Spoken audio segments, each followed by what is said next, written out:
Google Live aqui.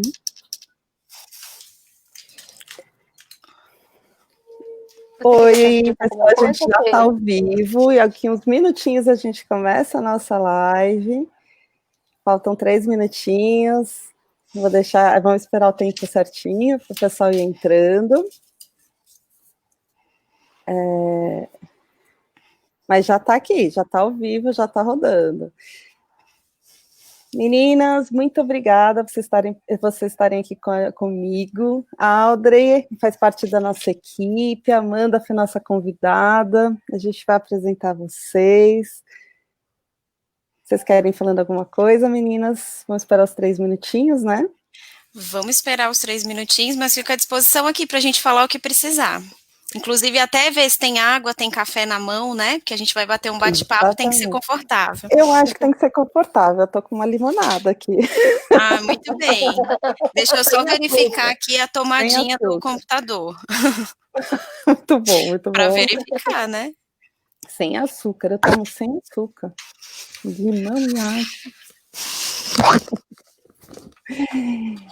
Meninas, falta 2 minutinhos para a gente entrar, para a gente começar. Hoje a intenção é que a gente fale sobre gestão remota de equipes com uma super gestora que eu admiro muito. Fernanda, propaganda, hein? Propaganda. É importante, eu estou mandando aqui para quem se inscreveu, o e-mail com o link aqui. Tem gente se inscrevendo ainda, estou recebendo as inscrições aqui. Vamos lá.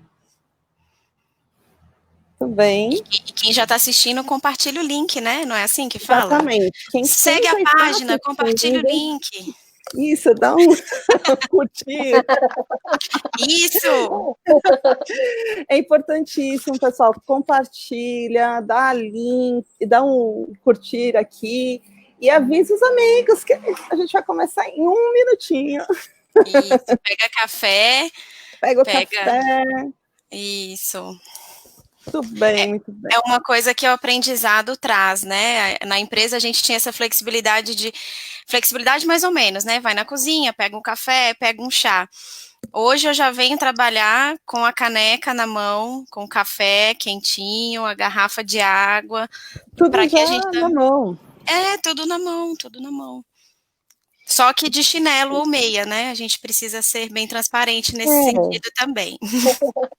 É que tem uma coisa assim, né? Até que a gente assim se arruma, tal, aí embaixo tá de chinelo, né? A gente tem que se preocupar com aquilo que consegue ser visto, né? Muito bem, 11h30, vamos começar então. Eu sou a Fernanda Dutra, sou sócia-diretora aqui da Flyflow. Eu estou com a Audrey da Trova, que é da nossa equipe, a Audrey da Trova para o pessoal, e a gente está recebendo aqui a Amanda Anjos, que é psicóloga, gerente de RH na Andrews House. É uma super gestora competente, que eu admiro demais. Eu quero dizer isso para vocês, eu admiro ela muito, porque ela tem uma das competências que eu mais admiro, que é a transparência. Eu acho que eu falei isso para ela desde a primeira reunião que a gente teve, né, Audrey, olha, né, Amanda? A gente teve desde a primeira reunião, eu te falei isso, eu achei você extremamente transparente e tem uma capacidade de empatia muito boa. Então, eu acho que, além de ser super competente, né? Então, agora é a hora da gente falar um pouquinho sobre isso. Só agradecer o convite, na verdade, né? Eu acho que desde o nosso primeiro contato, reforçando o que você falou, não só como RH, mas enquanto companhia, eu acredito que quanto mais transparente a gente for, mais sucesso e mais desempenho, mais trabalho a gente consegue ter. Então, acho que a gente conseguiu casar direitinho, né? A forma de trabalhar e aquilo que eu gostaria de conduzir dentro da empresa. Então, no final, acho que deu tudo certo e obrigada pelo convite.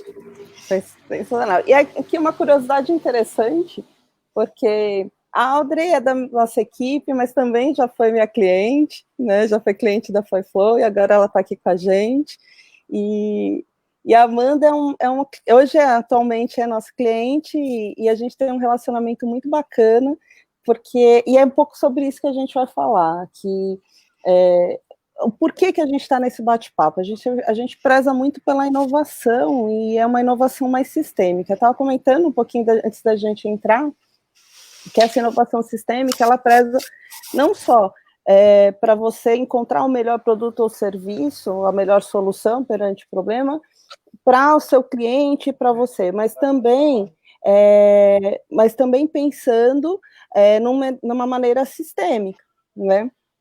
Então, talvez a melhor solução não seja o melhor, dando um exemplo, o melhor carro, mas para que fosse o mais potente, mas o melhor carro pensando sistemicamente também, né? Então, olhando aquele que causa menos poluição, enfim, que a gente pudesse pensar de uma maneira mais sistêmica. E como a gente está vivendo esse momento de crise, que eu falo que não é só crise econômica e de saúde, mas também de consciência, faz a gente repensar muito em como a gente está lidando com a gestão das nossas equipes e com a gestão das empresas. E por isso que a gente convidou a Amanda Anjos, porque ela tem todo esse olhar, né, de trazer a inovação como nova ação para a solução de problemas, mas com essa gestão que ela faz super bem, que eu sei, eu acompanho muito a gestão dela, e ela tem muito esse processo da empatia, ela tem muito esse processo da comunicação, principalmente. Então, acho que a primeira coisa que a gente queria conversar com ela é como que você está lidando, Amanda, nesse momento com as equipes, com os outros gestores, você sendo de RH, como que está sendo todo esse processo de comunicação? Sim, perfeito. Eu acho que, como eu falei, assim, eu acho, primeiro, que o papel do RH nesse momento de crise foi crucial, eu acredito, né? E eu costumo falar que o RH não é aquele que decide nem pelo funcionário, nem pelo gestor. O RH é aquele que precisa fazer a ponte, né, entre todas as partes. E quando a gente fala de comunicação, no momento de crise, por muitas vezes a gente se preocupa em fazer a maior comunicação ou a gente tentar tranquilizar os funcionários com muitas informações a respeito do que está acontecendo. E nem sempre isso é efetivo, porque quando você faz muita informação, você acaba confundindo muito mais do que sendo efetivo, né? Como que a gente trabalhou durante esse tempo? Eu acho que, crucialmente, a questão de comunicação foi importante com o alinhamento de cima para baixo. Então, a gente teve um comitê de crise, onde a gente fazia reuniões diárias, para falar dos detalhes que envolviam toda essa situação do momento, né? Então, primeiro a gente tinha um comitê de crise, isso era tratado entre os diretores e gerentes da companhia. Depois disso, uma parte da comunicação foi assumida pelo nosso presidente e a outra parte, o RH, compartilhava mais operacionalmente como que ia ser todas essas mudanças, né? Então, a gente dividiu em partes, né? O CEO tinha que estar muito engajado com o que está acontecendo, uma comunicação com os gestores. Então, antes de falar com o funcionário, a gente primeiro mandava um e-mail para os gestores, se colocava disponível para poder esclarecer as dúvidas e depois os funcionários eram comunicados sobre qualquer coisa que estivesse acontecendo na companhia, e isso fazia com que a comunicação voltasse também, né? Então, o funcionário tinha liberdade de falar com o gestor a liberdade de falar com o superior e todo mundo alinhado, né, nesse movimento cascata. E funcionou muito bem, apesar de todas as preocupações, porque a gente tem que falar que foi um momento de crise, não era um... Opa! Ela já está voltando. Amanda?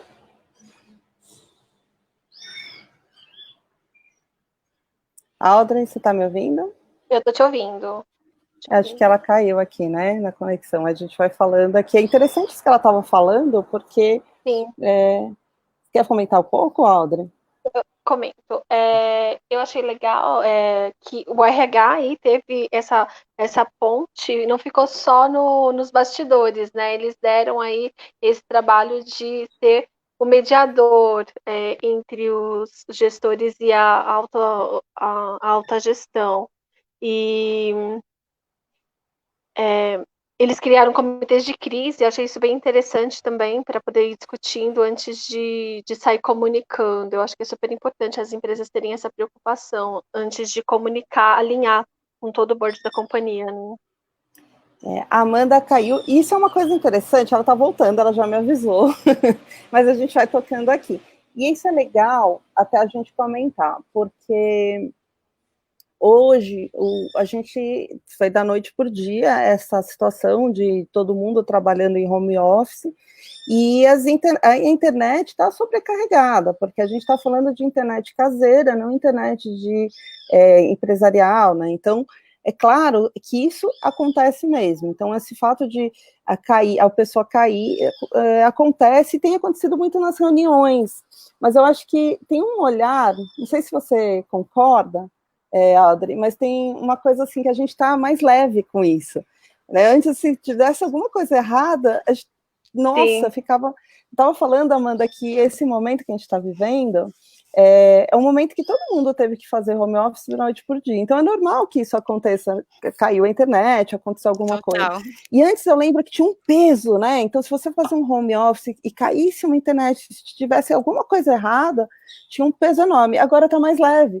Né, porque a gente sabe que pode acontecer e está todo mundo no mesmo barco, né? Então é legal isso também, que a gente muda o mindset também, né? A gente fica muito mais leve com as coisas. E tá todo mundo na mesma. É que tá todo mundo na mesma situação, né? Não existe diferença, assim. Claro que a estrutura é diferente, mas possivelmente o meu presidente está trabalhando da mesma forma que eu. Nós estamos em casa, vai passar caminhão, vai ter cachorro latindo, vai ter criança pulando, então tá todo mundo na mesma situação, né? Não existe outra avaliação. Não tem como, é normal. Mas você estava falando uma coisa super, super legal da comunicação. Se quiser concluir. Assim, é que a gente fez essa divisão, né, o que eu falei, da gente ter um pouco desse alinhamento maior, desse efeito cascata, de um alinhamento com diretoria, com gerentes, e a gente conseguir chegar até o funcionário, para que a gente seja transparente também de baixo para cima, né, então o funcionário ter a liberdade de tirar uma dúvida específica com o gestor, e a gente tirar um pouco dessa questão de setorização, que eu acho bem importante, né? A gente não está no momento de trabalhar por departamento, né? A gente está no momento de trabalhar junto. Então, se o gestor ele tem a maior parte das informações com relação às mudanças, e o funcionário tem essa liberdade de conversar com o gestor e não necessariamente falar, procura o RH, avisa o RH. Não sei, eu não sei te responder porque eu tenho que consultar. Isso traz mais estresse para uma situação que já não é confortável. Né? Então, eu acho que essa questão de compartilhar informações e deixar todo mundo com as mesmas informações, eu acho que fez a diferença nesse momento e tem feito ainda, né? Acho que agora a gente também está em outro movimento de acostumar com o que está acontecendo. Mas, a princípio, quando a gente fala de crise e mudança, eu acredito que esse alinhamento foi essencial. E a gente continua fazendo as reuniões, não são diárias mais, né, mas existe uma reunião 2 vezes durante a semana do comitê de crise, onde a gente trata detalhes e assuntos não só do negócio, mas com relação a todas as mudanças que a gente precisou de passar também. Perfeito. Amanda. E quando vocês passarem as comunicações, só para completar, porque tem o problema da comunicação de que você passa e não necessariamente o outro recebe como você mandou. Como que vocês trataram esse ponto? É uma coisa importante que a gente fala que dentro da empresa a gente tem vários perfis, né? Então, para uma pessoa, você pode falar assim, pega seu computador e vai trabalhar em casa. Aí a pessoa fala, ok, estou resolvendo, peguei tudo e fui. Para outra pessoa, você precisa sentar, explicar qual que é a situação, explicar que ela precisa ligar a tomada do computador, que ela tem que ter um local para trabalhar. Então, assim, num período de crise, é importante a gente falar que a gente não tem muito tempo de fazer análise de perfil. Né? Então, realmente, no momento de crise, é um momento de urgência de você tomar uma decisão. Eu acho que essa análise de perfil, de como que as pessoas estão se sentindo e se sentiram com essa situação, está ocorrendo depois. Né? Então, agora a gente tem um pouco mais com esse olhar de pensar, não, essa pessoa precisa de um pouco mais de atenção. Esse gestor tem uma maneira diferente de receber as informações que a gente está tratando, então não adianta eu mandar um e-mail, vou ter que chamar ele no Skype. Para outro, eu vou fazer uma ligação no WhatsApp. Então, assim, Isso está sendo feito agora, Fernanda, mas a gente tem que realmente ver que a realidade da crise no início não foi dessa forma, né? Então, só um exemplo, né? A gente fez uma reunião e uma semana o RH estava alinhando com a área de suprimentos para colocar álcool em gel nas mesas. 7 dias depois, a gente estava fazendo evacuação do escritório, basicamente. Né? Então, foi uma coisa muito, muito dinâmica. Então, acredito que a gente vai melhorando um pouco melhor a comunicação depois que a gente vai passando dessa crise, desse susto. Amanda, eu tenho uma pergunta. Agora que tudo passou, quais adaptações você recomenda que as empresas façam para acomodar melhor as pessoas, inclusive emocionalmente? Tem uma coisa que a gente fez que foi importantíssimo, foi até o nosso presidente que começou a trazer esse conceito, é fazer a diferença de trabalhar em home office e trabalhar working from home. Então, quando a gente fala de trabalhar em home office, historicamente a gente sabe que isso é uma demanda das empresas e funcionários há bastante tempo, mas não era uma realidade. Então, algumas pessoas trabalhavam em home office, então elas tinham um notebook, a gente esperava que ela tinha uma estrutura dentro de casa para que ela conseguisse trabalhar. Qual que é a diferença que a gente vê agora? Working from home é para a gente manter as atividades produtivas. Só que a gente não sabia se, por exemplo, um estagiário poderia ter uma estrutura de trabalho dentro de casa. Então, assim, eu acho que tratar a realidade primeiro é um ponto importante, não só para o negócio da companhia, mas para a gente se colocar no lugar do funcionário. Porque uma coisa é para mim, enquanto gerente, ter expectativa de trabalhar em casa. Então, meu notebook está aqui, minha mesinha está aqui. Eu também tive que correr para poder arrumar o ambiente, mas eu tinha uma estrutura que me ajudava. Quando eu falo de um funcionário, a gente diz de um funcionário que talvez não tenha essa estrutura, que não tenha uma internet que seja adequada. Então, eu acho muito importante nesse momento a gente tratar a realidade, não a idealização. Porque o ideal não é isso que está acontecendo aqui, né? Então, nós 3 estamos aqui trabalhando em casa, estamos fazendo uma live, mas isso não é uma realidade de 80% das pessoas que trabalham em empresas tradicionais e pode ser que não ocupem cargos de liderança, por exemplo, né? Então, entender se esse funcionário tem internet em casa, entender se ele tem uma mesa onde ele pode colocar o computador, que ele pode trabalhar, tudo isso foi importante. Então, antes da gente realmente executar o plano, a gente fez um alinhamento com os gestores, onde a gente tinha, de forma bem simples, uma planilha de Excel, e o gestor colocava a demanda do funcionário lá. Então, assim, a internet não é boa, talvez esse funcionário tenha que ficar no escritório mais dias. Ele não tem um local adequado, em vez de trabalhar em casa, ele vai trabalhar na casa da avó, por exemplo. Então, assim, tirar a idealização, isso é bem importante, isso não é a realidade de todo mundo do Brasil, estar trabalhando em home office, ter todos os equipamentos, e trazer isso um pouco mais para a realidade. No nosso caso, a gente teve poucos pontos para serem trabalhados, mas nós tivemos, né? Então, foi bem importante a gente se colocar na vida daquele funcionário e entender se a gente ia conseguir alinhar a expectativa de trabalho dele, né? Então, hoje a gente já está bem encaminhado, e uma dica que foi importante, nem todos os funcionários utilizaram, mas a gente deixou disponível para o funcionário levar não só o notebook, mas o monitor, porque a gente tem essa coisa de trabalhar com 2 telas, então esse conforto de manter essa produção, né, das 2 telas, e os funcionários que quisessem poderiam retirar a cadeira também, que isso pode trazer um conforto na hora de trabalhar, né? Então, são ações simples, mas que no final pode trazer um pouco mais de conforto para essa pessoa, e esse engajamento de que a gente está todo mundo junto, né? Trabalhando junto na mesma dificuldade, basicamente. Isso é gestão de singularidade, né? O que é a situação de cada um, a realidade de cada um é completamente diferente. Tem gestores que me falaram que tinha funcionários no Rio, né? Que tinha funcionários que moravam numa região que a internet é compartilhada. E é péssimo, rádio, não tem o que fazer. E assim, então é complexo mesmo. E aí tem uma questão, né? Como que fica o papel da liderança nesse momento? Porque a gente tem um processo produtivo, tem uma coisa que você falou que eu achei legal. A gente quer ter o resultado. Ó, não está aí trabalhando, mas eu quero o resultado. E tem outros fatores que aí acontecem, né? Que a Audrey também sabe disso, que ela também tem criança, mas de manhã as escolas transformaram tudo em digital, então as crianças estão tendo aula, e tem um problema que você falou de dividir notebook, mesmo que ele levou da escola, você divide, a internet fica ruim. Então tem pessoas que estão optando por começar a trabalhar depois que acaba a aula da criança e fica até mais tarde, né?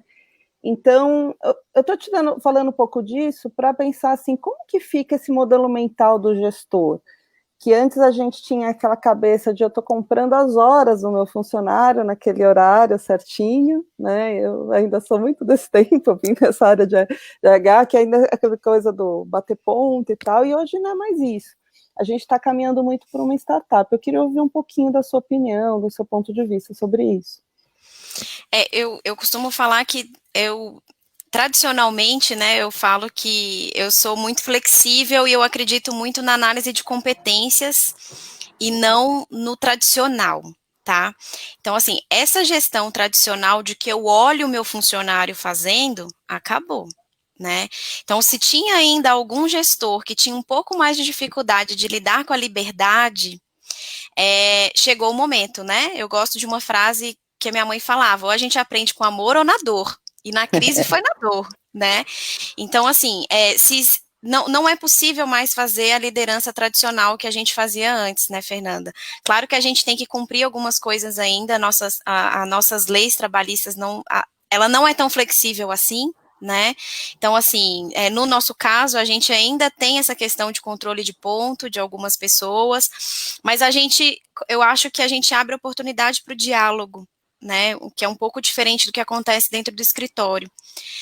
Dentro do escritório, você tem a sua jornada de trabalho das 8 às 5, você bate aquele ponto e você é controlado visualmente. Quando a gente fala desse esquema de trabalho, né, working from home ou home office, a gente está dizendo que esse líder não pode mais ser controlador e sim um influenciador, que é bem diferente, né? Você ter uma influência sobre o que aquela pessoa produz, ou você estar com ela trabalhando mesmo à distância, é o que vai fazer diferença para o negócio. Não vai ser a quantidade de propostas que ele vai gerar, não vai ser a quantidade de horas que ele está online no computador, porque isso não vai ser evidência de trabalho. A evidência do trabalho vai vir com o que ele vai entregar, a forma que ele vai entregar, mas mais ainda, eu acho que é um momento excepcional para os gestores avaliarem também os funcionários, não no sentido de produção, mas no sentido de engajamento, de quem está trabalhando junto, quem vai estar junto ou vai estar separado depois da crise. Então, eu vejo um leque de oportunidades para a liderança, para falar a verdade. No meio da dificuldade, eu acho que vai ter muita oportunidade.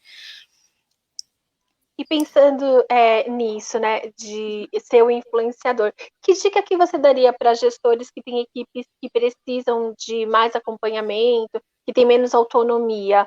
Como que eles lideram essa equipe à distância? Eu não sei se eu concordo muito com equipes que têm menos autonomia. Eu não sei dizer se é uma equipe que tem menos autonomia, se é um gestor que dá menos autonomia. Eu acho que talvez fazer essa diferença faça sentido quando a gente fala que a gente está vindo com a geração X e Y trabalhando, querendo mostrar trabalho e realmente multiplicando essa questão de como que eu posso ser bom, eu quero mostrar o meu trabalho, né? Então, eu acho que talvez tenha pessoas que precisem de um pouco mais de acompanhamento, mas eu não conseguiria generalizar isso para times inteiros, tá? Porque talvez tenha essa diferença, né? Talvez gestores mais controladores queiram controlar mais e tenham mais dificuldade nessa questão da influência. Mas respondendo a sua questão da influência, eu acho que a empatia tem tudo a ver com influência nesse momento.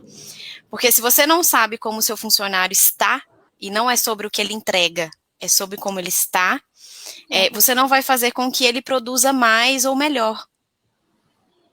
Então, a empatia cai como uma luva agora. Então, o gestor teria que se aproximar mais emocionalmente do time para gerar esse resultado, né? Sim. Até porque é uma coisa que você está falando que é importante, né? O isolamento, ele também, esse estímulo, ele acontece de formas diferentes com as pessoas. Então, tem pessoas que estão com uma necessidade tremenda de ter contato com outras. Tem pessoas que estão realmente querendo fazer um isolamento. Eu quero trabalhar, quero ter minha produtividade, eu quero ficar quieta. E tem pessoas que precisam ter um contato maior com o gestor, precisa mostrar o que está fazendo, precisa ter um acompanhamento maior. Então, também essa sensibilidade do gestor de perceber um pouco mais dessa vulnerabilidade, olha, travou, que pode acontecer em cada um. Né? E eu falo vulnerabilidade não no sentido que muita gente entende de fraqueza, mas uma vulnerabilidade no sentido de eu estou abrindo, né, o meu estado, minhas condições, os meus sentimentos, e eu quero compartilhar, e eu preciso compartilhar, eu estou precisando um pouco mais. Eu vou te dar um exemplo para ficar um pouco mais claro o que eu estou falando. Teve uma gestora que eu conversei esses dias, a gente está com uma prática dentro da FlyFlow, Amanda. A Audrey também veio do RH, inclusive a gente fez uma reunião ontem, né, Audrey?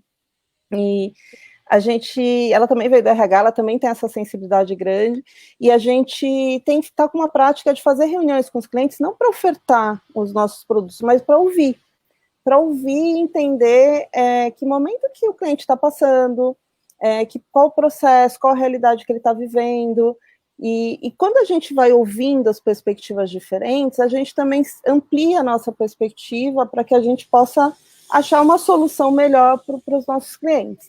E eu imagino que o gestor também precisa fazer esse papel, né? Do que eu estou te falando, nesses exercícios que a gente estava fazendo, uma de nossas clientes, a gente estava ouvindo, ela comentou, eu estava com um funcionário que ele estava entrando no processo depressivo, porque ele falou, eu vi que ele estava diferente, a gente ela criou um processo de fazer um café todo dia, às 15 horas, eles com 15 minutos, eles levam o cafezinho, conversam e tal, e ela percebeu que ele estava apático, e ela chamou ele para conversar sozinho, e aí ele comentou, ele falou, olha, eu moro num apartamento muito pequeno, eu tenho filhos muito pequenos que fazem barulho o dia inteiro, minha esposa também está trabalhando, a gente está trabalhando no mesmo espaço, e aquela barulheira, isso está me deixando estressado, porque ele tem um perfil comportamental que exige a concentração, o trabalho dele é de TI, é de concentração. E aí eles deram todo um apoio também para ele, né?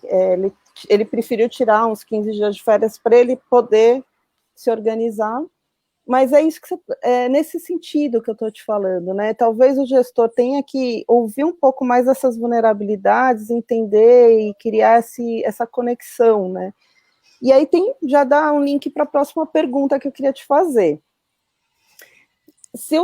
Tem um outro processo que é o do feedback também, né? E agora as pessoas estão distantes, né? E antes eu vejo muito que tinha essa coisa do feedback meio circunstancial, eu acabava tendo esse viés de passar o que está acontecendo ali no momento, e agora a gente tem que ter um pouco mais de tolerância também com a situação, com o momento. Como que você vê esse processo de feedback agora, nesse momento, nesse cenário? Eu acho que é mais uma coisa que mudou, né? A gente sempre fala do feedback muito mais do gestor para o funcionário do que o contrário, e é chegado o momento da gente ouvir muito mais do funcionário, né? O que está acontecendo e a forma que está acontecendo. Tem um termo que eu gosto muito, que às vezes a gente fala assim, eu preciso dar o feedback para alguém, mas amanhã eu dou. Aí chega amanhã, você não consegue dar. Aí passa uma semana, você fala, não, vai chegar um momento que eu vou falar com ele. E aí não vira feedback, vira flashback, né? É tudo, você vai lembrar de tudo menos daquilo que aconteceu. Vou roubar essa, Amanda. Adorei o flashback. E aí é importante, porque assim, a gente está no momento que a cada semana a gente tem novidade, Fernanda. Não tem como a gente adiar o feedback mais, né? Então, assim, essa semana a gente está trabalhando em casa, semana que vem o governo por exemplo, no sentido de trabalho, soltar uma medida previsória que a empresa tem que tomar alguma decisão, alguma mudança.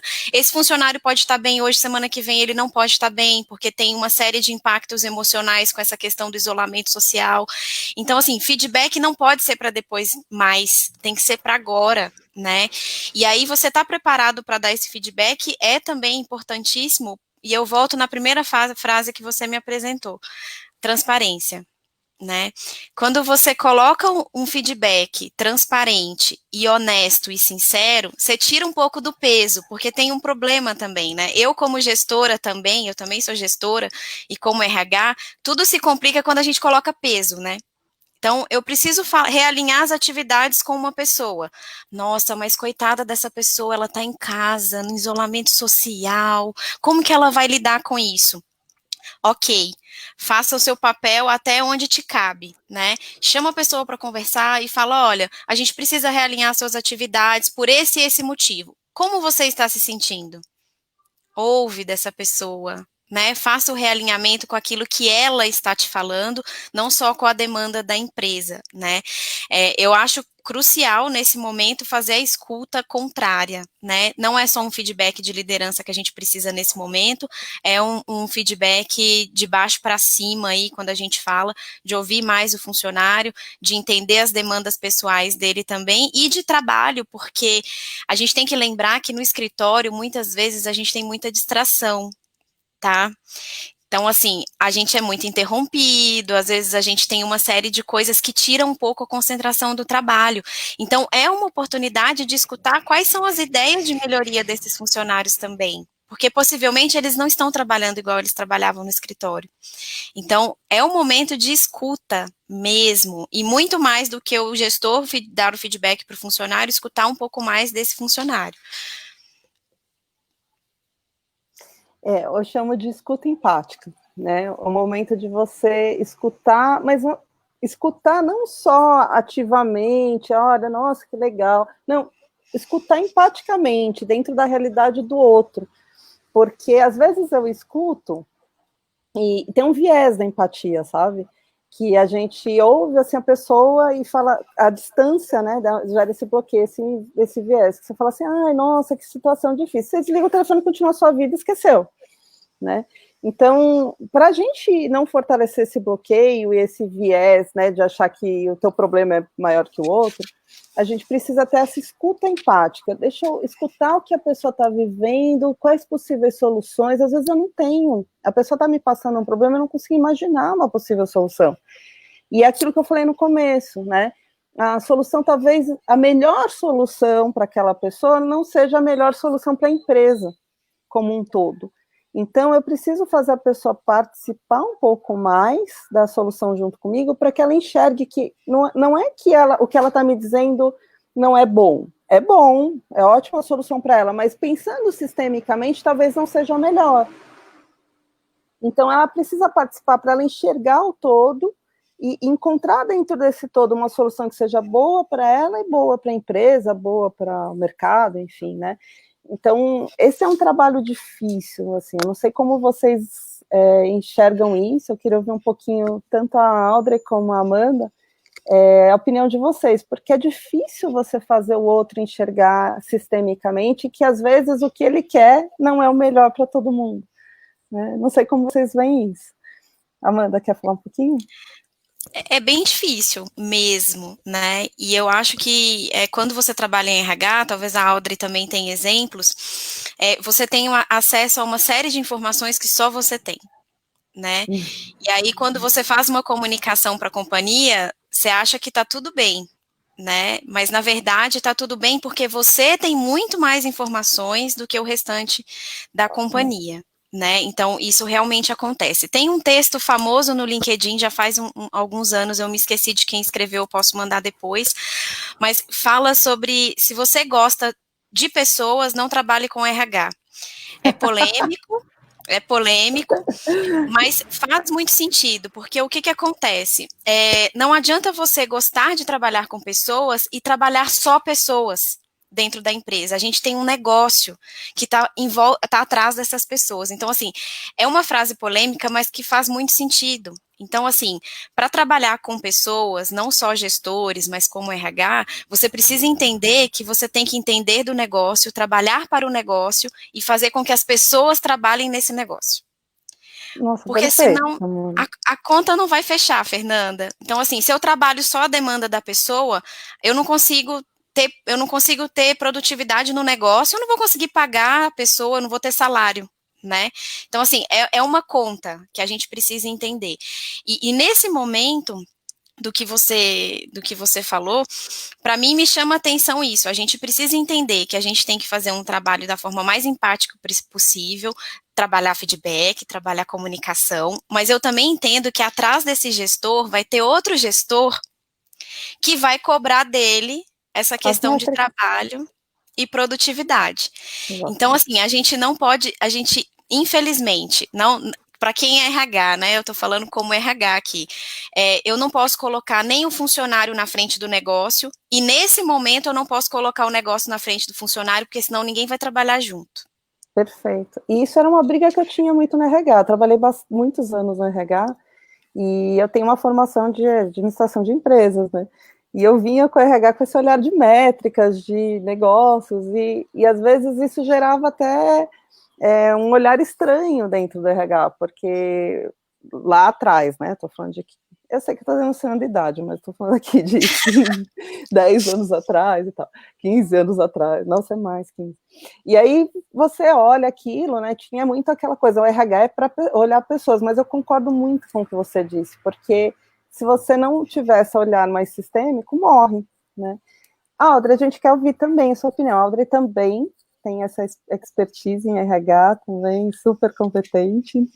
Traz aqui para a gente um pouquinho também.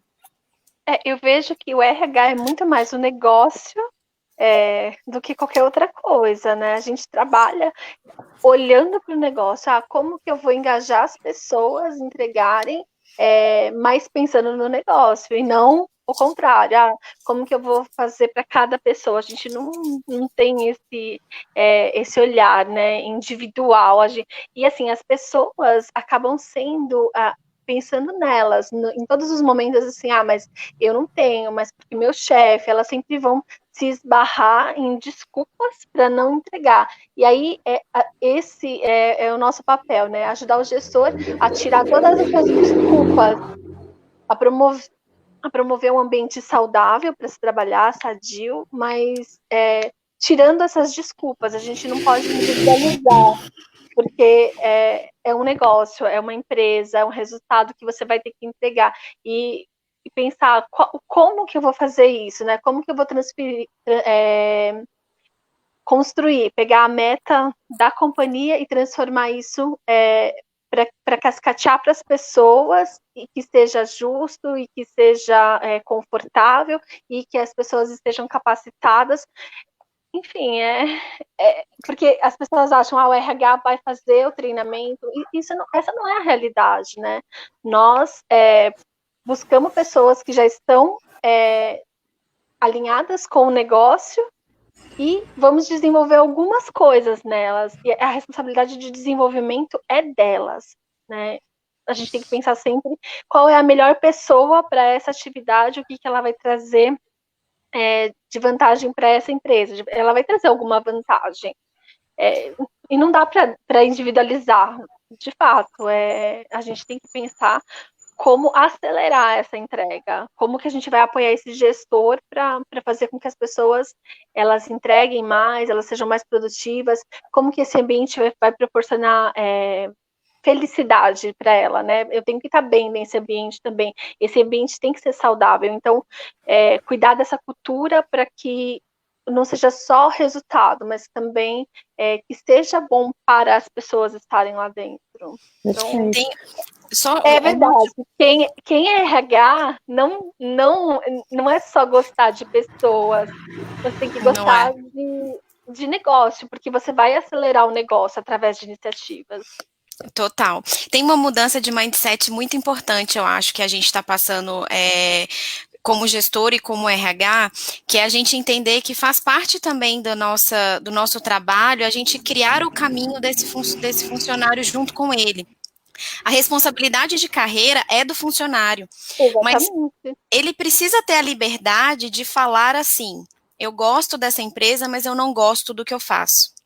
E aí a gente, com essa informação, a gente consegue entender, eu tenho outra coisa para você fazer aqui? A gente pode trabalhar nisso. E a gente tem que ser transparente o tempo todo. Eu não tenho outra coisa para você fazer aqui, mas eu posso contar com você até aqui, te ajudar a desenvolver até aqui, você me entrega seu trabalho e eu te ajudo de volta, e daqui para frente você pode criar sua vida e vai sair daqui de portas abertas. Então, assim, isso não é um mindset muito tradicional de RH, me corrigem se eu estiver errada. Então, assim, eu vejo isso muito novo, e eu gosto muito de comentar isso. Tem uma palavra na empresa que eu fico brincando de combinados, né? O que é combinado não sai caro, e quem trabalha comigo ouve muito a frase que a gente está fechado no crime. É sucesso dividido e fracasso dividido também. Então, assim... Fechado no crime é sensacional. Cabe em tudo, Fernanda. Então, assim, a gente precisa realmente entender, esse profissional está com a gente está com esse profissional, vamos embora. Vamos entrar no mesmo carro e vamos embora. Se em algum momento isso está desalinhado, vamos também tratar isso da forma mais coerente possível, porque é uma troca. É uma troca, não é uma via de mão única, é uma via de mão dupla.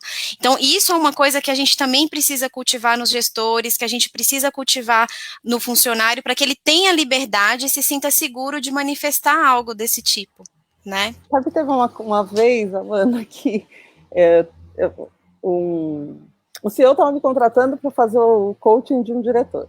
E aí eu falei para ele, eu tenho uma boa e uma má notícia para você.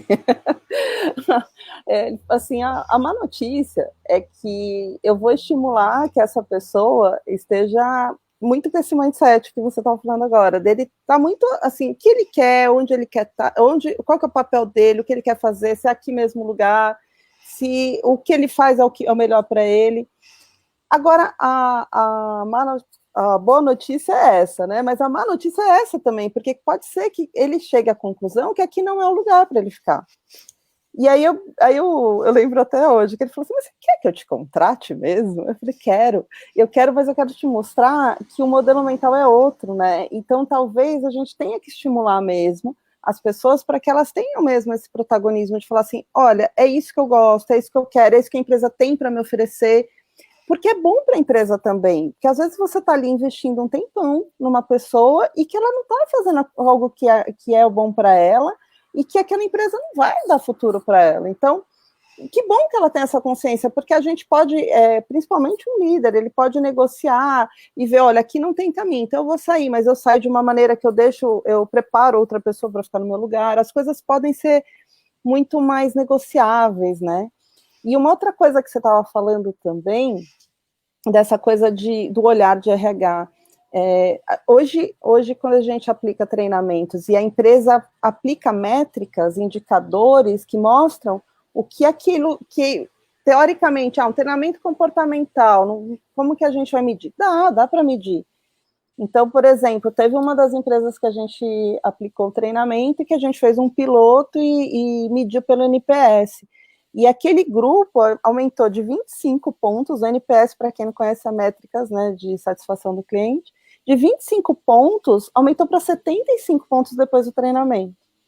E aí depois, claro, aquilo tem a alta, depois vai dar uma caída, caiu para 65, aí a gente conseguiu perceber que eles precisavam ter pílulas, aí a gente continuou mandando pílulas com textos, link de vídeo, coisa simples, aí aumentou para 75 de novo.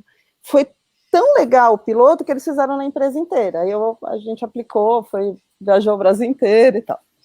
E aí eu vejo, né, o quanto que isso que você está falando tem muita congruência, porque quando você consegue mostrar em números a ação que o RH está fazendo, você vê o resultado financeiro daquilo que foi indiretamente gerou um resultado financeiro. E aí você tem um retorno do investimento, enfim, né? Então, acho que é o que você está falando, é mudar o modelo mental de enxergar o RH mais com essas métricas, mas também com dando liberdade para as pessoas de transparência mesmo. Olha, não é o que você gosta, mas aqui talvez não tenha, eu posso te desenvolver, posso te ajudar, se você quiser sair, eu te dou um apoio, mas você também me ajuda, porque quando você sair, eu preciso ter outra pessoa no teu lugar. Então, é a gente começar a amadurecer mais as relações. E, de novo, a gente volta para a conexão empática, né? Totalmente. E agora, uma coisa que eu percebi, não sei se vocês também percebem isso, né? A gente tinha um tempo, eu moro em São Bernardo, eu levava muito tempo no trânsito, né? Às vezes eu ficava 1 hora e meia no trânsito. Agora eu acordo e já começo a trabalhar. E a gente trabalha mais, eu pelo menos, não sei se para vocês, eu acredito que sim, mas está mais intenso esse trabalho full time em casa. Eu começo mais cedo, termino mais tarde. E aí eu tenho uma pergunta para você, Amanda. Como que você acha que dá para equilibrar essa vida pessoal e profissional nesse momento? Porque a gente acaba trabalhando mais, não trabalha, não? Trabalha mais, mas eu também acho que a gente foi pego de surpresa pela realidade, tá? Se vocês forem pensar no início da crise, lá, quando a gente começou a trabalhar em home office, a gente o tempo todo ficava assim, vamos ter tempo de fazer treinamento, vou estudar inglês, vou fazer não sei o quê. Apareceu tanta oferta de coisas para a gente fazer em que foi surreal, assim. E aí, eu lembro que na primeira reunião na empresa a gente falou, não, vamos fazer treinamento todo dia, vamos colocar o pessoal para treinar, se desenvolver, porque a gente esqueceu que a gente ia continuar trabalhando, né? A primeira coisa que a gente pensou a gente vai estar em casa.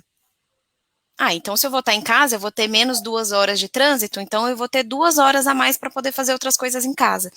E aí a gente foi pego de surpresa porque o trabalho não diminuiu, né? Eu tenho conversado com bastante gente de RH e não diminuiu demanda de trabalho. Depende do setor, é claro, eu não vou generalizar, né? Mas assim, e tem uma outra coisa também, Fernanda. O nosso trabalho não diminuiu, mas a energia que a gente tem que colocar para resolver, ela foi aumentada. Então, assim, enquanto eu poderia levantar da minha mesa e resolver uma questão com o departamento vizinho, hoje eu preciso entrar em contato com ele, mandar uma mensagem, eu preciso formalizar por e-mail depois, eu tenho que fazer um call com ele, se for necessário eu tenho que fazer uma reunião. Então, a questão de energia e tempo, ela aumentou nessa questão de trabalho de casa, né? E eu não acho que vai diminuir também, né? Por mais que a gente está aprendendo a lidar com essa situação nova, eu fico um pouco pensando que vai ser difícil a gente voltar ao normal, né? Será que volta ao normal? Acho que não volta, né? E que bom que não volta, porque eu acho que a gente está num processo de aprendizado também, né, Fernanda? Se é pra gente passar isso tudo e voltar ao normal, não valeu a pena. Seria um retrocesso, né? Exatamente. Eu acho que voltar a gente não volta, mas a gente aprende a lidar com as coisas de forma bem diferente. Mas eu confesso que com essa questão de volume de trabalho existe uma preocupação, porque é tão fácil você levantar, pegar seu café e trabalhar, é fácil você se esquecer de levantar também. Uhum. Então, é uma coisa que a gente está tentando um pouco mais cultivar também na empresa e a gente realmente fazer o horário de trabalho, né? Ter o intervalo do almoço, isso é importante. Então, a gente recorreu ao que a gente fazia no escritório, para bater o ponto às 8, para dar o intervalo meio-dia, para retornar 1 hora, 5 horas da tarde a gente faz a suspensão das atividades. Mas isso não quer dizer que esteja próximo da realidade também, né? Hoje a gente tem uma foto das coisas, a gente não consegue ver o filme inteiro do que acontece lá, né, na casa de todo mundo, mas eu acho que é a questão realmente do equilíbrio e entendimento de que a gente precisa ter produção nesse momento, mas a gente também precisa respeitar o que cada um vive hoje, né? A Audrey caiu, mas ela daqui a pouquinho volta, gente. Ela caiu. E vai chegar um momento, Fernanda, assim como a gente conversou ontem, que você vai estar trabalhando numa videoconferência e uma criança vai subir em cima de você. E aí, aquele momento, você não vai conseguir trabalhar, porque você vai precisar equilibrar a demanda que tem no momento com a demanda do trabalho. E a gente tem que entender isso, de qualquer forma. Por exemplo, essa coisa das aulas de manhã, né? Eu tenho uma filha de 12 anos e tenho um de 7. A de 12, tranquilo. Ela faz a aula, faz os trabalhos, eu vou ali acompanhar, mas estou muito tranquila. O de 7, ele dispersa, ele não consegue assistir a aula ao vivo. Então, a gente tem que revezar, eu e meu marido, a gente tem que assistir a aula com ele, né? Tem que estar ali do lado assistindo com ele. E para assistir com ele, a gente tem que começar, que a aula é das 9 às 10. Aquele horário, a gente não pode, teria que riscar a gente intercala, e aí, inevitavelmente, óbvio, né, a gente acaba trabalhando depois um pouco mais tarde, enfim, eu estou pegando turmas de facilitação online, e as pessoas preferem ainda o horário mais noturno, né. Então, é o que a gente estava falando do modelo mental, a gente não necessariamente tem aquele horário certinho, mas você começa a adaptar o horário, mas pelo menos eu, né, eu na minha realidade, eu tenho trabalhado até mais de 8 horas, mas eu não estou fazendo o horário certinho.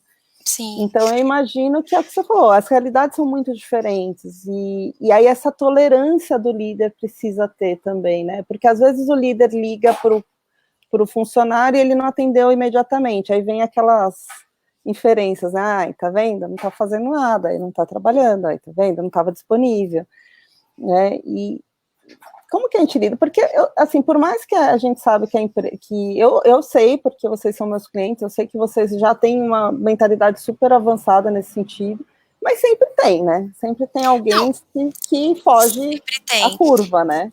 Mas é o que eu volto, líderes controladores, vocês vão acabar.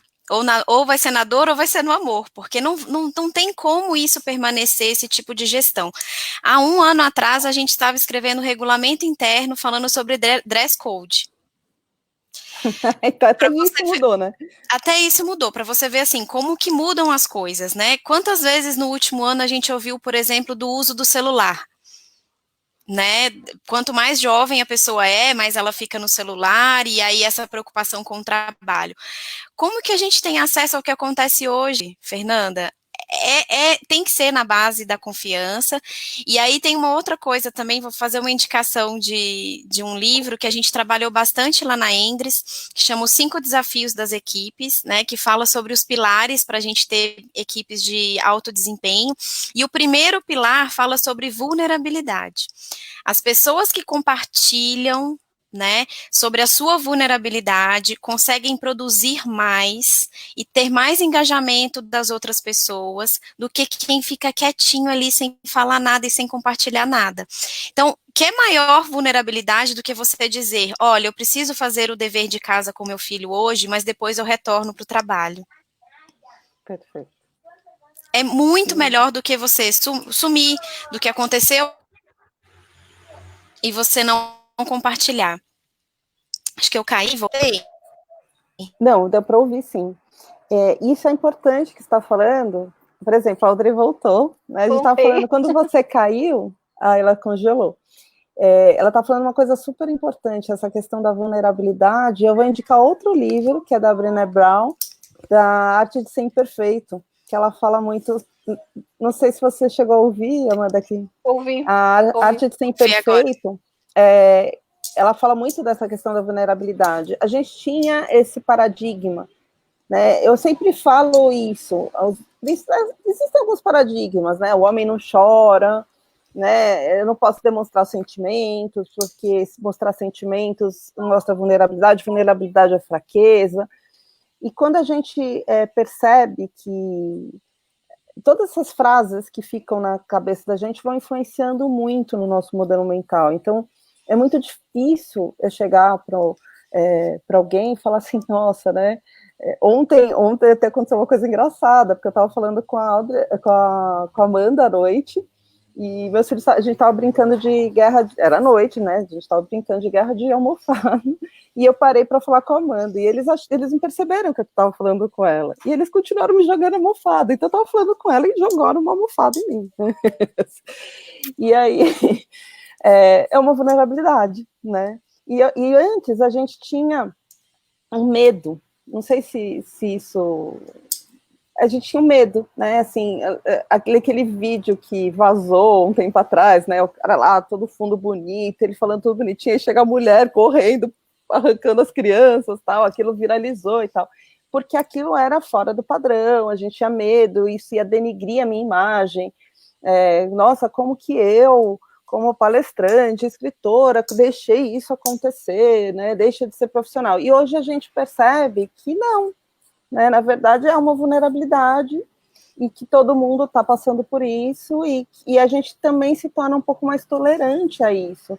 A gente percebe que é normal, acontece, né? Caiu a conexão da Amanda, agora caiu da Audrey, voltou, tá tudo bem, a gente vai tocando, né? E espera a pessoa voltar, e aí tá tudo bem, né? A vulnerabilidade deixa as pessoas mais humanas, né? Mais humanas, exatamente. Exatamente. E tem uma coisa importante, ninguém é mais ou menos por isso.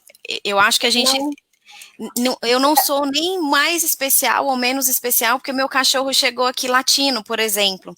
Então, assim, hoje a gente está vivendo mesmo o desafio, a gente está aqui para avaliar trabalho, a gente está aqui para avaliar contribuição, qual que é o nosso propósito. A gente não está aqui para poder ficar discutindo se você está com uma roupa bonita ou não. Né? Eu acho que é uma análise de trabalho diferente do que a gente teve no passado.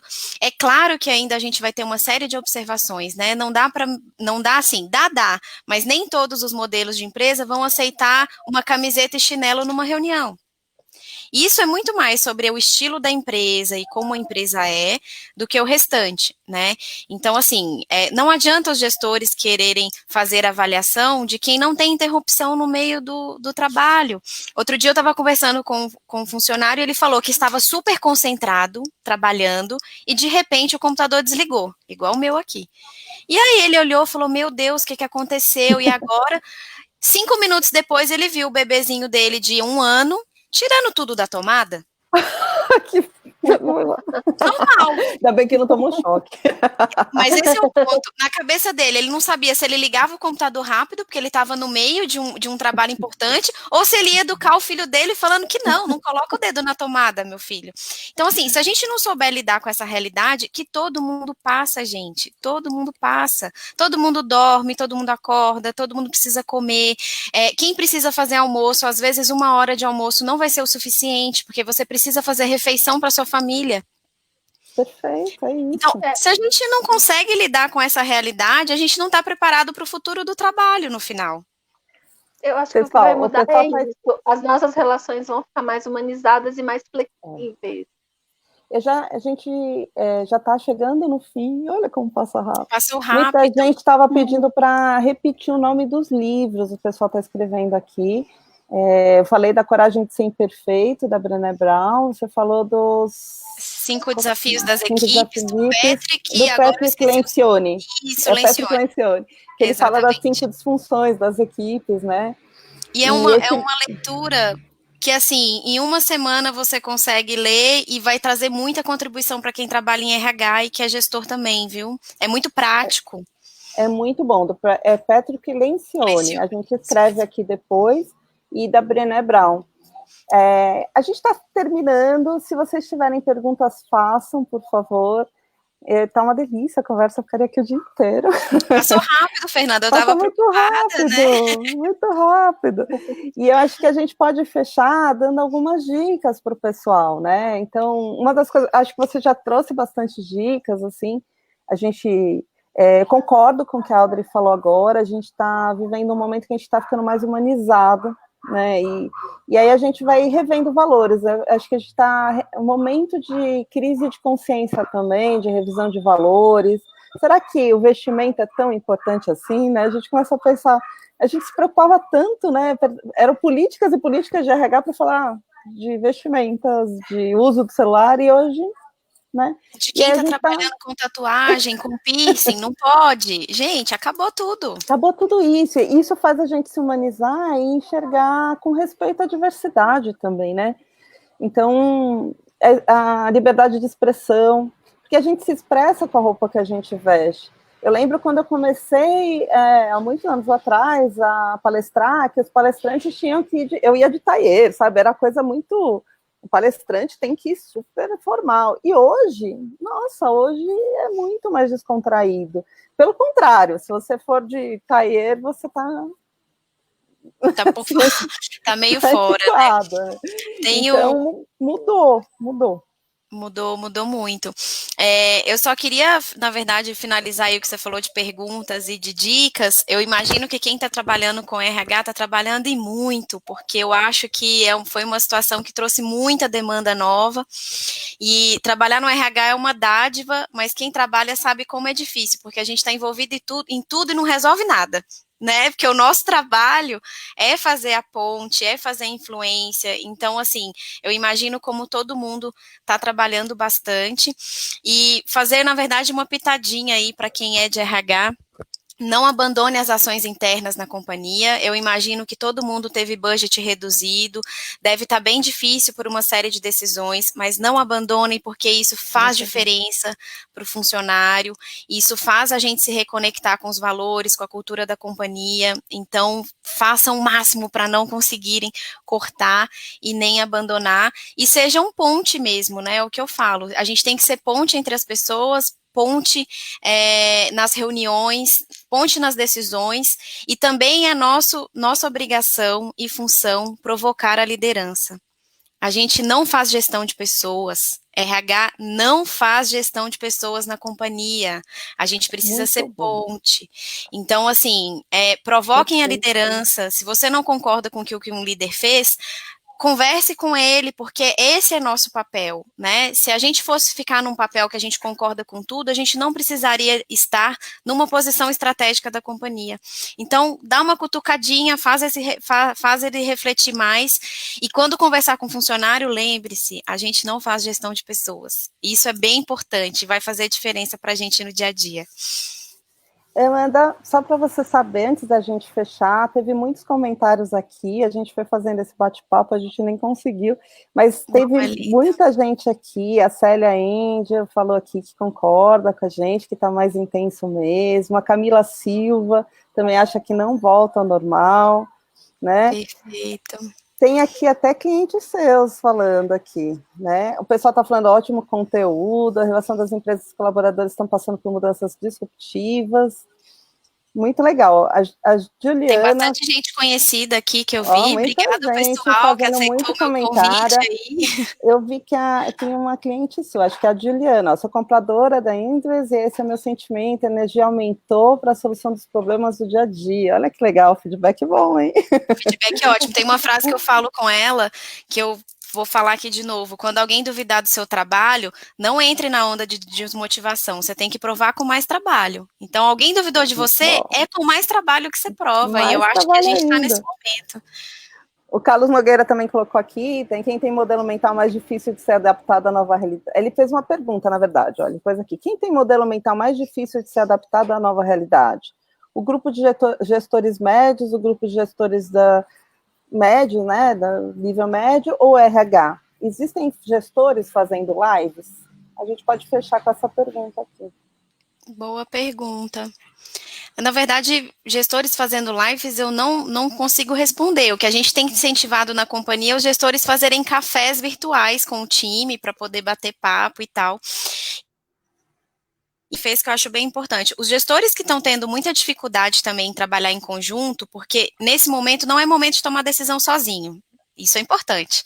Então, se você, gestor, está querendo trabalhar sozinho, não sei se vai dar certo depois. É um momento de trabalhar todo mundo junto.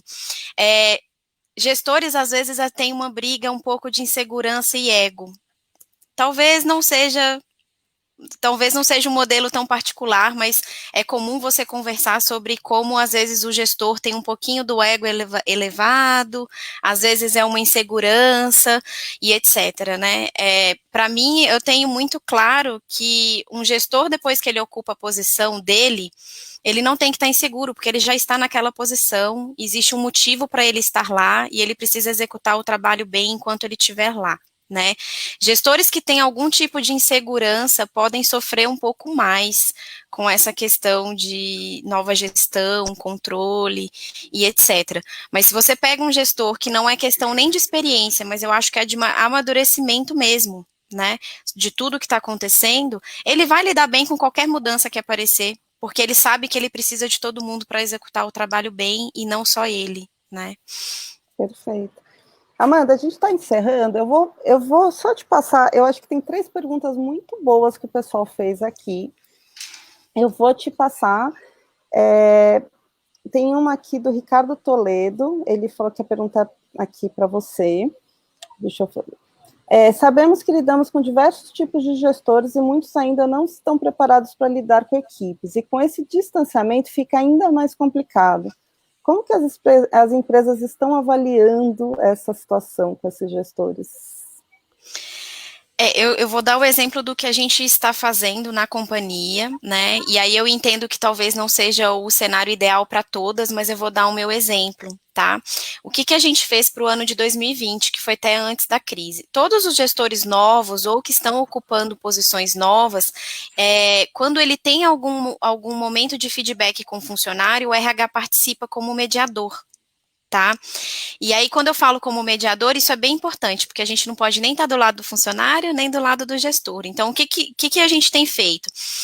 Avaliação de desempenho, avaliação por período de experiência que a gente manteve, tudo que tem a ver com esse feedback um pouco mais formal, o RH participa e vai tanto fazendo perguntas para o funcionário, para que fique claro para o RH o que está acontecendo, e quando acaba tudo, eu costumo brincar que eu tenho um caderninho, aí eu vou anotando tudo e faço também os feedbacks para aquele gestor de como que ele pode conduzir um pouco melhor esse contato com o funcionário, tá?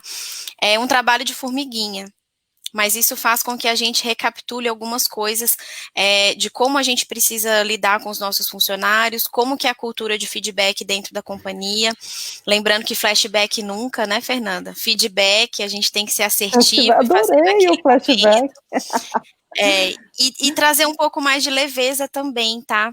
Uma coisa que para mim é essencial, eu vi as meninas que trabalham comigo aqui, subindo no comentário, qualquer feedback pode ser dito, depende da forma que você diz. Então, quando você coloca leveza em qualquer coisa, mas você fala a verdade, é quase o casamento perfeito. Perfeito. O sucesso é Aliás, quase Ricardo, garantido. Obrigada pela participação. O Ricardo foi meu cliente também. E uma pergunta aqui também para a gente fechar, a do Carlos Nogueira. Como vocês veem o novo normal?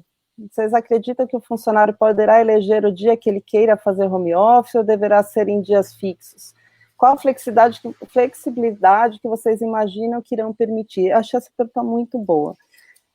E eu vou só fazer um comentário antes de você responder, que a gente não tem ideia de como vai ser esse novo normal, e uma coisa que eu tenho falado muito é que os humildes vão sobreviver, que quem achar que já aprendeu tudo, que já sabe tudo, não, eu já aprendi muito com essa crise, cuidado, porque a gente ainda está no meio do caminho, a gente ainda está aprendendo, então, só sei que nada sei, como Sócrates diria. É isso né? mesmo. Então, a gente ainda está aprendendo, meio que assim, a gente está aprendendo a dirigir com o carro andando já, né?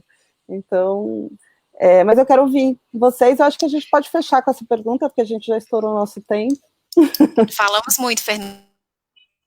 Falamos muito. E tem mais na verdade, aqui, assim, eu acho que depende da... Falamos muito. A gente faz outra live agora, viu, Fernanda? Na verdade, assim, eu acho que depende da... Fica. Eu acho que depende da cultura da empresa novamente, tá? Eu posso dar um exemplo, a gente é uma multinacional, e a gente, por mais que a gente preze essa questão de autonomia e valorização das pessoas, eu entendo que a gente gosta de estruturar algumas coisas, tá? Sendo muito transparente com vocês. Então, eu acho que quando a gente começar a retornar esse normal, vai ser de uma forma mais planejada. Talvez a gente tenha, sim, um esquema de revezamento, uma política interna que a gente fale sobre o... A gente já tem uma política de home office hoje, mas que ela poderia passar por uma revisão, tá? Então, eu vejo de uma forma mais estruturada do que essa liberdade de que o funcionário escolhe qual dia que ele vai. Pode ser uma coisa para o futuro, mas assim, sabe o 2.0? Mas o 1.0 retornando da crise, pelo menos na minha experiência com a empresa que eu trabalho hoje, seria de uma forma mais estruturada.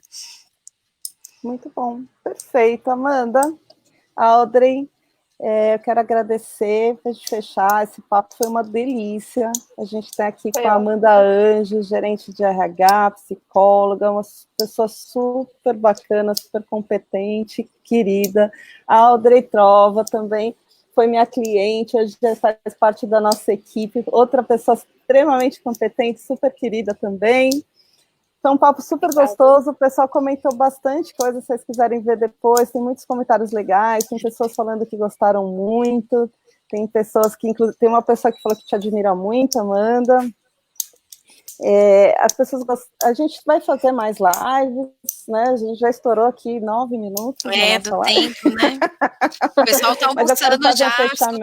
Já estão almoçando. Aliás, teve uma pessoa que escreveu aqui, que estou adorando a live, eu fiz o almoço escutando vocês. Muito bom. Mas, assim, eu quero deixar o meu muito obrigada para vocês. Espero que a gente vá fazer outras lives, vai ser muito gostoso. Uma última palavra, uma última mensagem que vocês queiram deixar? Da minha parte, só agradecer o convite, Fernanda. O nosso contato sempre foi assim, eu acho, muito leve, transparente, né, de todas as negociações que a gente precisou fazer. E eu acho que esse é o momento, gente. Assim, coloque leveza no meio dessa crise, vamos ser eficientes, fazer o trabalho que a gente precisa fazer, que vai passar, e quando passar, a gente vai voltar melhor ainda. Né? E eu fico à disposição também, se alguém quiser o meu contato, eu estou no LinkedIn, pode me chamar. Quer passar o contato, Amanda? Quer falar para ele? É Amanda Anjos no LinkedIn. E não tem muito erro. Alguma coisa? Amanda Anjos, se você tiver a Endres do lado, ela vem na hora, com uma foto lindíssima. Audrey. Obrigada aí pelo convite, minha primeira live, nunca tinha participado de nenhuma live, obrigada, Amanda, adorei te conhecer, sua comunicação é super clara, você incentiva mesmo, você mexe com aquele bichinho que faz com que as pessoas fiquem engajadas, parabéns, obrigada aí pela sua participação. Obrigada, foi um prazer. Uma palavra que fica aqui, mesmo, viu? Muito bom. A palavra que fica, então, é leveza e transparência, as 2 palavras para hoje. Muito bem, meninas. Obrigada, audiência. Obrigada. E até a próxima live, gente. Obrigada. Obrigada, gente. Bom trabalho. Obrigada. Bom trabalho. Bom almoço.